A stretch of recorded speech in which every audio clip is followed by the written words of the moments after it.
Now, before I take you through the different types of careers and the types of information that is available on the career portal, let me take you through a common question that we as career guides get very often from our students. And the question is often about scope and earning. Now, when I look at scope, often I see that there's a lot of different opinions about what the concept of scope could mean.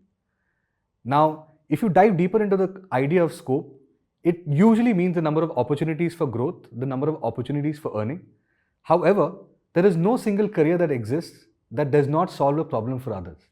What we need to be looking at is helping students understand what are the larger problems of today and how to be able to solve those problems with the help of certain careers.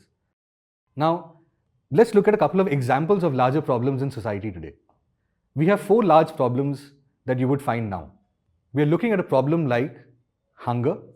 Now, if you have to solve a problem like hunger, you would have to look at careers like making food, where you could become a chef, you could provide food for others, you could be an agriculturalist who's growing food as well, and thereby sorting the issue of the supply chain problem.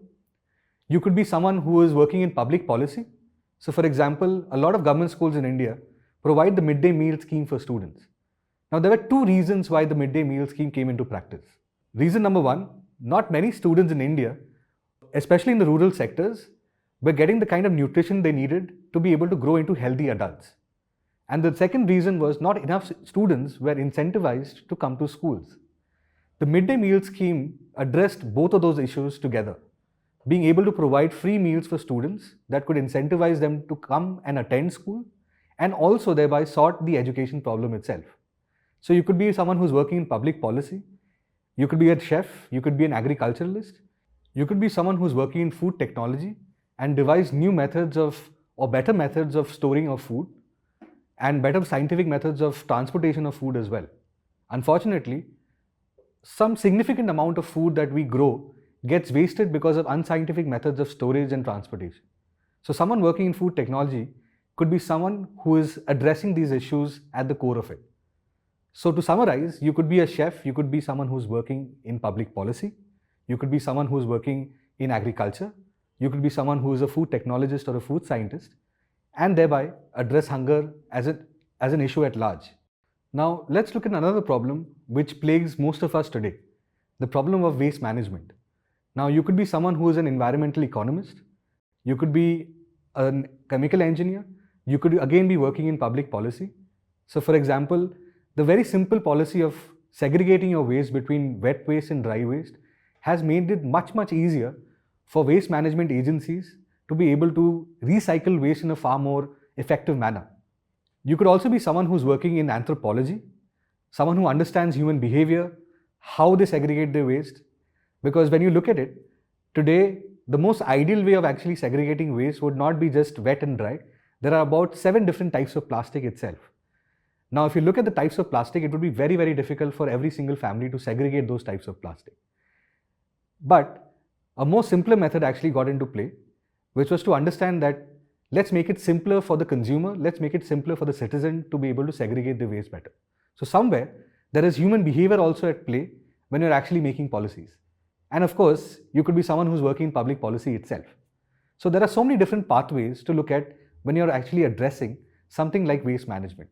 Additionally, in waste management, we have seen our leaders talk about the problem of waste in the parliament. We have seen policies that were designed around ensuring that waste management becomes far more efficient than what it was before. We've also seen that such policies were enforced into the legal system thanks to some of our environmental lawyers who were able to keep organizations who are contributing to waste accountable. We've also seen how sustainability experts have helped larger manufacturing organizations to make sure that their recycling systems, their production systems are all following a sustainable format that plays into the environmental laws of the day. Moving on to the next big problem that we see around us today, pollution. If you talk about pollution, it's not only the responsibility of everyday citizens like us. You also see one of the larger contributors to pollution are automobiles. If you look at automobiles today, the way they are built, the way they are engineered, and the resources that we're using to run those automobiles also cause pollution in some way or the other. So you would see automobile engineers helping design systems that adhere to what Indian public policy makers look at. So for example, if you've heard about the Bharat Stage 1 and how we progress from that to coming to a Bharat Stage 6, where pollution systems have improved much better over the last few years. We've created better engines that have lesser emissions. In fact, we are now moving towards electric vehicles altogether. Now here is where automobile engineers play a very, very important role. Moving on to petroleum engineers, the way fuels are resourced, the way they are refined, the way they are utilized, how they are being used in the engines that they would burn in. All of these areas are where petroleum engineers play a very, very important role in as well. Chemical engineers today have a role as well to play here. They make better batteries that would help electronic vehicles run longer, charge faster, and hopefully in the future, we will see a complete replacement from fossil fuel dependent vehicles to electronic vehicles or electric vehicles. Now moving on, it's not only the automobile engineer or the petroleum engineer. We've also seen engineers at institutions like the IITs also create systems where they could pull out pollution levels from the air and make ink out of it. So you not only change the way you pollute, but you've also seen that once you pollute, how that pollution could be used and make something valuable out of it. Now moving on, even in pollution as well, it's not only vehicles, it's not only individual citizens, but it's also organizations that play a very, very important role in controlling the kind of emissions and waste and pollution that they contribute towards.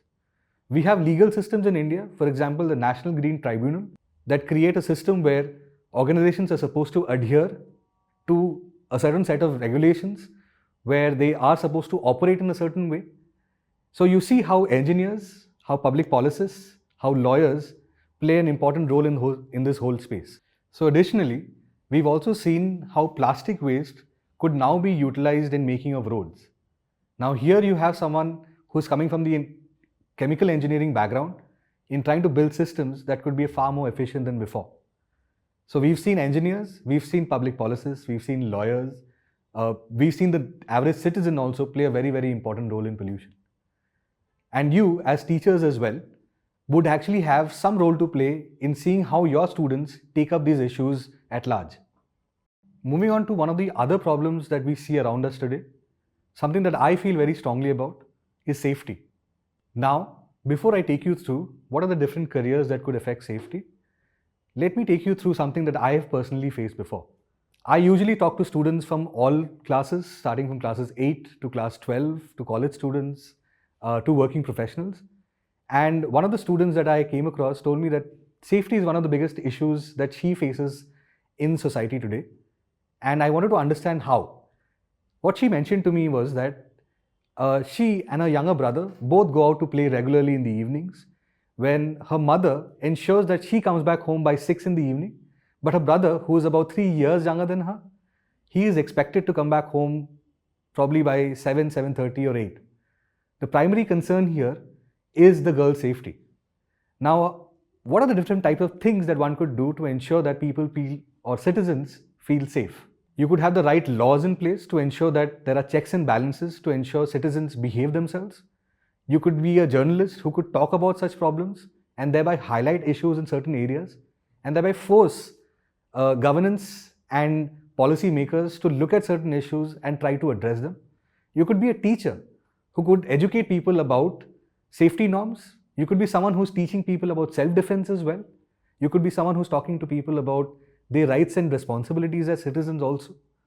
You could also be someone who's working in psychology, because usually if you look at the different types of people out there today, the kinds of people who try and disturb others and affect other people's safety negatively are not usually of sane mind.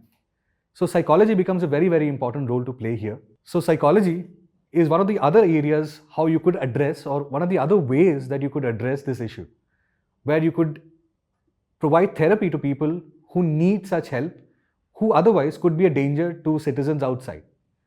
So you see how safety, health, pollution, waste management, hunger could be some of the problems that you could solve, and you could figure out different pathways to solve those problems. Now we as career guides, if we provide this context to students, the question of scope would be something that they understand far better. So taking you back to that girl I was talking about, she today wants to become a programmer who wants to make apps to help women so that they could inform their near and dear ones in case there is an emergency.